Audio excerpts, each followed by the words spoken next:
হ্যাঁ ড্রাগনটা পেকে গিয়েছে। হ্যাঁ, আমরা বাসায় ছিলাম না তো আইসা দেখি গাছে একটা ড্রাগন হয়েছে আর ওইটা এখন পাকছে।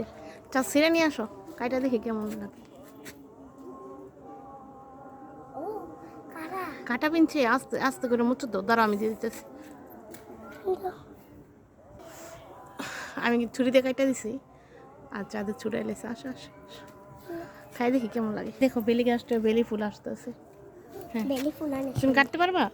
না আমি কাটা দেবো। কাটতে পারি না না। বিসমিল্লাহ। বিসমিল্লাহ। ওয়াও ওয়াও কি সুন্দর। খাইলে বুঝে যাবো মজাটা কেমন আসলে। আমাকে একটা দাও নাও, না চুরা।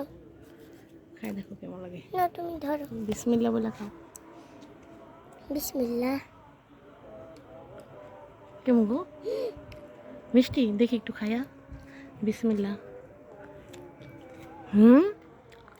তুমি যাও। আসলে ড্রাগন অনেক কিনে খাইছি, কিন্তু গাছেরটা যে এত স্বাদ, না খেলে বুঝবেন না। যারা খাইবেন এরা সবাই গাছ লাগাইবেন। খাও। ড্রাগন কেমন মজা বাবা? দারুণ স্বাদ। দারুণ স্বাদ। এই গাছটা কিন্তু মূল গাছটা না, ওইখান থেকে আমি ডাইল পাকড়া কাইটা এই এর মধ্যে লাগাইছিলাম। আর এই গাছটার মধ্যে ড্রাগনটা হয়েছে। ড্রাগন কিন্তু অনেক হয়েছিল, আমি বাসায় ছিলাম না তো সব মরে গেছে। এই একটা ড্রাগনের শুধু বাচ্চা ছিল। আসলে তো অনেক স্বাদ।